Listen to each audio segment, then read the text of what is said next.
Bonjour tout le monde, aujourd'hui on se retrouve pour une vidéo qui va venir compléter une que je vous ai postée il y a peu de temps sur comment jouer avec nos classeurs d'embossage et arriver à fabriquer de jolis fonds avec vraiment très peu de matériel. En plus on est quand même beaucoup à déjà avoir des classeurs d'embossage, donc on va profiter d'avoir du matériel qu'on a déjà. Et j'ai sorti plusieurs motifs de classeurs d'embossage que je possède. Après, si vous n'avez pas cela, évidemment, vous pouvez faire avec le matériel que vous avez déjà. Ici, vous allez voir que la technique est toujours très simple. On va avoir des résultats toujours différents, même si on utilise, vous allez voir, quand même du matériel qui est un petit peu toujours le même. Et pour les personnes qui ne connaîtraient pas le système des classeurs d'embossage, donc on a un classeur, comme je vous ai montré, avec un côté embossé et un côté débossé. Et ça crée donc du relief sur du papier en le passant dans nos machines de découpe, enfin là plutôt nos machines d'embossage.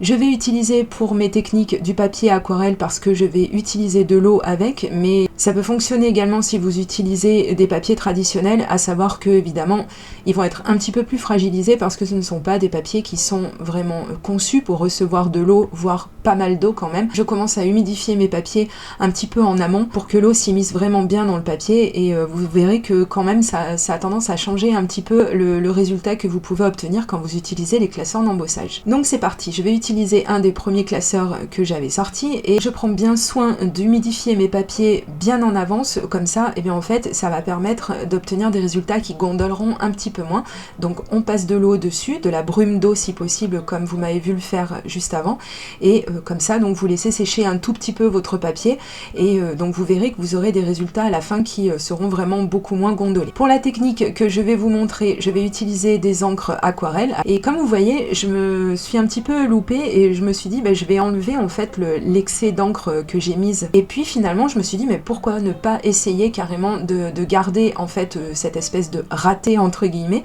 hein, puisque moi vous savez de toute façon que je vous montre quand même assez régulièrement qu'on peut quand même arriver à sauver les meubles même si on s'est un petit peu raté. Il faut toujours essayer de pousser l'expérience jusqu'au bout parce que des fois on a des bonnes surprises. Alors je vais mettre ma Big Shot sur la position tab 1 puisque c'est celle-ci qui est utilisée pour les classeurs d'embossage. Si vous ignorez, donc je vous ai montré comment on fait le fameux sandwich avec la Big Shot pour passer notre classeur et voici le résultat. Donc si vous arrivez à le distinguer, ça a été très subtil, mais si vous arrivez à le distinguer, vous avez vu qu'en fait j'ai utilisé le côté du classeur d'embossage où il n'y a pas la marque et donc ce qui fait que le relief va être différent de celui que je suis en train de travailler là actuellement. Donc vous allez voir que je vais le passer dans la Big Shot et vous allez vous rendre compte qu'on a un autre résultat. Alors déjà parce que j'avais mis plus d'encre également, mais aussi parce que cette fois-ci, sur ce résultat-là, on a vraiment les cœurs qui sont embossés. Alors que sur le résultat d'avant, vous voyez je les mets tous les deux côte à côte, donc le premier résultat c'est celui sur la gauche, et bien en fait l'encre est venue se mettre à l'intérieur des cœurs qui étaient débossés. C'est un petit peu compliqué comme ça à expliquer, mais en fait vous verrez que selon... Oui, j'ai encore une fois failli faire une catastrophe, mais que serait une vidéo si je n'arrivais pas à faire une boulette, hein, ça serait pas mes vidéos. Donc comme je disais, vous verrez selon comment vous utilisez votre classeur d'embossage, soit si vous mettez l'encre d'un côté ou de l'autre, eh bien vous n'aurez pas le même genre de résultat. J'ai pris un autre classeur, alors cette fois-ci on va faire de longues expériences avec ce classeur, avec le motif écorce de bois. Je l'aime beaucoup ce classeur, je l'utilise quand même assez régulièrement. Et là donc j'ai utilisé la Distress Ink Vintage Photo, puisque comme ça en fait on va rester dans des couleurs un petit peu classiques de bois, j'ai envie de dire. Et donc là cette fois-ci je vais passer de l'encre directement, faire un fond avec mon applicateur et sa mousse,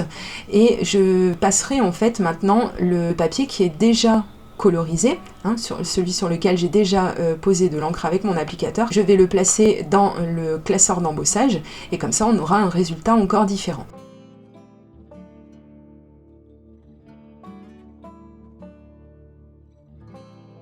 Donc cette fois-ci, vous voyez, il y a la marque sur le côté où j'ai passé de la distress, et voici donc le premier résultat.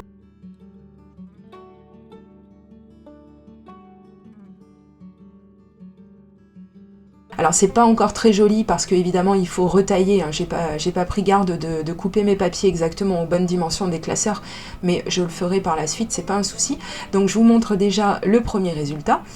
Et je vais faire à peu près la même chose, sauf que cette fois-ci je pivote mon classeur d'embossage et je vais venir mettre de l'encre de l'autre côté. Et je le passerai également effectivement dans la Big Shot, bien entendu, et vous verrez que le résultat est encore différent. Ça va être quand même très subtil à l'œil, hein. Je vais vous laisser regarder quelques secondes pour arriver à voir un petit peu les vraies différences, parce que comme ça, quand on regarde rapidement, on pourrait un petit peu croire que c'est la même chose, mais quand même, quand on s'attarde un petit peu dessus, on voit qu'il y a quand même des différences notoires, et j'aime beaucoup les deux résultats. Pour parfaire un petit peu tout ça, j'ai décidé de mettre un petit peu d'eau dessus pour venir réveiller ma couleur, et puis donc je vais passer un essuie-tout pour venir enlever l'excès d'eau, et ça va nous donner un petit effet vraiment sympa, un petit peu comme si on avait mis de la peinture blanche très diluée avec de l'eau, et comme on a réveillé notre couleur avec la brume d'eau qu'on est venu passer par-dessus, on a ce joli effet un petit peu je ne sais pas quoi d'ailleurs, je ne saurais pas vraiment lui donner un adjectif, mais enfin c'est vraiment quelque chose que j'aime beaucoup, et comme vous voyez on peut toujours arriver à, comme je disais tout à l'heure, pousser l'expérience et arriver à avoir toujours et encore de nouveaux résultats, et c'est ça qui est vraiment super avec les techniques que j'utilise, et c'est pour ça que même si ça fait des années que j'ai les classeurs d'embossage et que je fais des fonds grâce à eux, et bien voilà, il y a quand même toujours des résultats vraiment super sympa à obtenir. Donc là j'ai passé mon papier et je passe de l'encre par la suite, hein, comme on pourrait faire un petit peu plus traditionnellement. Par contre, ce que je vous conseille de faire, si vous ne le savez pas, c'est d'avoir un petit peu la main légère quand vous venez passer avec l'applicateur par-dessus le papier que vous venez d'embosser, parce que sinon ça a tendance un petit peu à ramollir l'embossage, enfin à le faire se réduire évidemment, puisqu'on appuie un petit peu dessus, donc on a des résultats qui sont un tout petit peu moins prononcés, mais vous verrez tout seul comment en fait il faut procéder pour ne pas appuyer vraiment trop. Et j'ai décidé d'ajouter une autre teinte un petit peu plus foncée et de venir surtout souligner les nœuds, je crois que ça s'appelle comme ça, les nœuds qu'on peut voir sur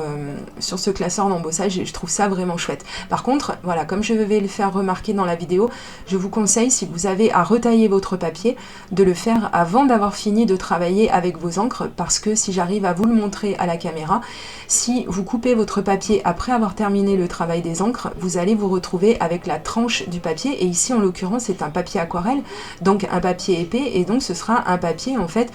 où on va vraiment beaucoup distinguer cette tranche blanche. Alors si ça vous dérange pas, et bien très bien, mais c'est vrai que si on veut vraiment avoir un résultat le plus uniforme possible, et bien c'est toujours mieux de venir repasser un petit coup d'applicateur d'encre sur les côtés.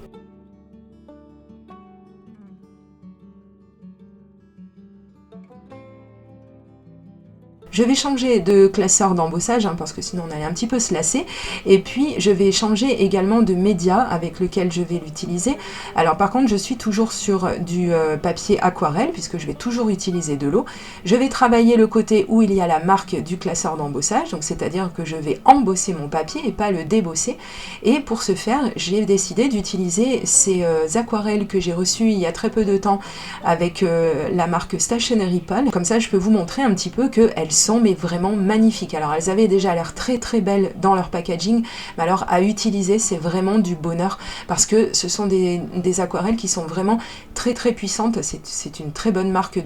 d'aquarelles, moi j'aime vraiment beaucoup, je les ai utilisées quelques fois depuis que je les ai reçues, et je peux que vous les conseiller, parce que déjà elles sont vraiment pas très chères sur cette boutique, et en plus c'est vraiment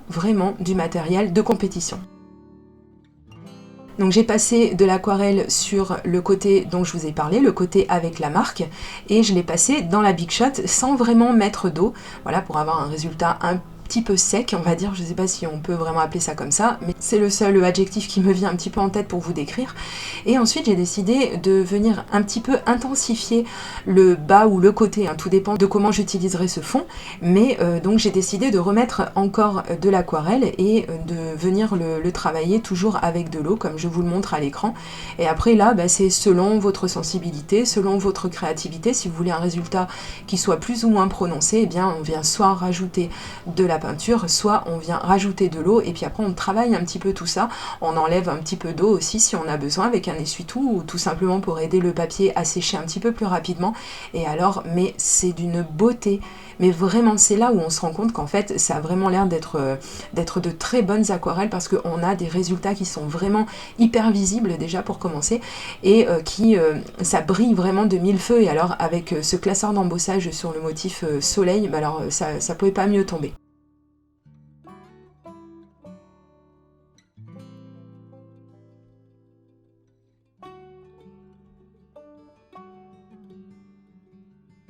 J'ai décidé de poursuivre l'expérience sur du papier noir, puisque je sais que ces aquarelles fonctionnent également sur du papier noir, et vous allez voir que le résultat est vraiment beau là aussi. Et je vais faire exactement la même chose que j'ai faite juste avant, mais avant de commencer, je vais vous montrer déjà le petit nuancier que je me suis faite sur du papier noir, et vous pouvez voir effectivement que je vous ai pas menti, on a vraiment un rendu qui est hyper présent, hyper pigmenté, c'est vraiment super. Et c'est là qu'on se dit qu'on va pas avoir de mal à avoir de jolis résultats, hein. Évidemment, quand on est aidé avec du matériel qui va bien, c'est sûr qu'on n'a plus grand chose vraiment à faire qu'à se laisser porter par sa créativité et puis voilà, faire des tests et des expériences comme je suis en train de le faire. Et j'aime vraiment beaucoup le résultat que ça va donner. Une fois que j'ai fait ça, encore une fois, je l'ai passé dans ma Big Shot et je vais faire un petit peu pareil puisque j'avais pas mis assez d'aquarelle sur le côté ou sur le bas, comme je vous dis, je sais pas trop dans quel sens je vais utiliser ce fond. Et je vais faire exactement pareil. Donc vous aurez peut-être noté pendant que je papotais, vous aurez noté que j'ai utilisé une autre couleur d'aquarelle. Et alors ce résultat, mais magnifique, mais qu'est-ce qu'il reste à faire sur un fond pareil quoi. Vraiment, c'est très beau. Et donc voilà, nos petites expériences touchent à leur fin, donc on va faire un petit récapitulatif de tout ce qu'on a créé jusqu'à présent. Bon, on est dans des teintes un petit peu différentes là, hein, c'est vraiment du rose pétard, mais c'était vraiment pour accentuer ces résultats et pour vous montrer un petit peu les différents rendus qu'on pouvait avoir selon qu'on utilise un côté ou l'autre de notre classeur d'embossage, selon si on met de l'eau ou si on n'en met pas, selon si on rajoute de la couleur avant ou après sur le papier qu'on souhaite embosser. Donc vous voyez, il y a vraiment énormément de possibilités. Je vous encourage vraiment à vous y mettre, hein, vous coupez quelques petites chutes de papier et à faire mumuse avec vos classeurs d'embossage parce que vraiment on obtient toujours des résultats qui sont vraiment satisfaisants et puis on peut vraiment les utiliser dans plein de créations. Et puis c'est bien aussi d'avoir des fonds qui sont déjà tout prêts parce que quand on a besoin de créer une carte assez rapidement, et c'est toujours bien d'avoir ça sous la main. Vous me direz ce que vous en pensez en commentaire. Et surtout, n'hésitez pas à me dire aussi quel fond vous avez préféré, quelle technique vous plaît le plus. Et si vous voulez, vous pouvez me taguer également sur Instagram pour me montrer un petit peu vous, comment vous vous êtes amusé avec vos classeurs d'embossage. Et je vous dis à très bientôt pour de prochaines vidéos création. Gros bisous, bye bye.